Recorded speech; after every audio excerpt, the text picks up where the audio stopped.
जब से चुनाव आयोग की टीम बिहार में आई है, वोटर लिस्ट को लेके काफी हंगामा मचा हुआ है। आपका इस पर क्या मत है? चुनाव आयोग पर लोगों की विश्वसनीयता थोड़ी कम होती जा रही है, इसलिए कि कई बार ऐसा दिखता है कि चुनाव आयोग जो कर रहा है उससे सत्ता पक्ष को लाभ मिलता है या मिलता दिखता है। अब ये जो वोटर रोल के रिवीजन का मामला है, ये सामान्य प्रक्रिया नहीं है।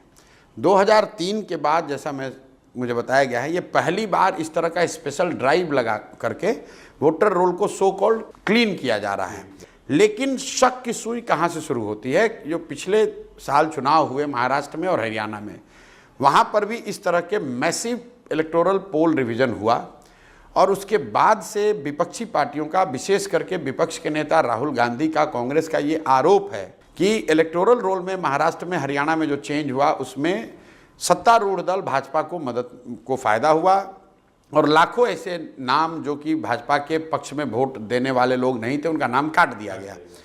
ऐसा आरोप है।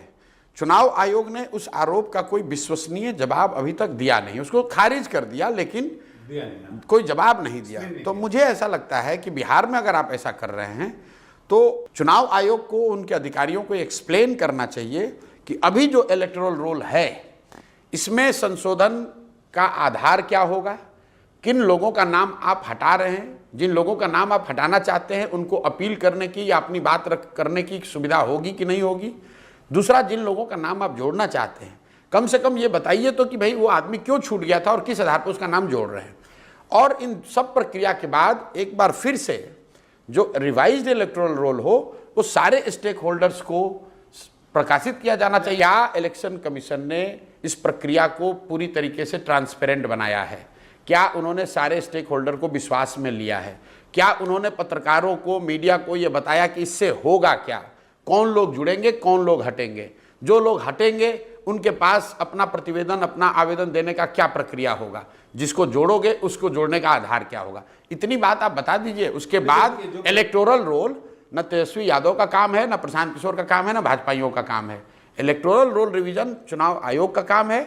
उसको अपना काम आज़ादी से, स्वतंत्रता से, ट्रांसपेरेंट तरीके से करना चाहिए और हम लोग का विश्वास है कि अगर वो करेगा तो लोकतंत्र उसी से चल रहा है। लोकतंत्र के प्रक्रिया, लोकतांत्रिक प्रक्रियाओं में कॉम्प्रोमाइज़ नहीं होना चाहिए। हम लोग पक्ष विपक्ष में नहीं खड़े हैं। हम लोग ये चाहते हैं कि जो प्रक्रिया इलेक्शन कमीशन कर रही है उसको पूरी तरीके से ट्रांसपेरेंट किया जाए, उसमें जन सहभागिता हो, सारे स्टेक होल्डर्स को इन्वॉल्व किया जाए और अभी जो इलेक्टोरल रोल प्रकाशित हुआ है उसमें होने वाले किसी भी परिवर्तन को और उस परिवर्तन के आधार को जनता के बीच में रखा जाए।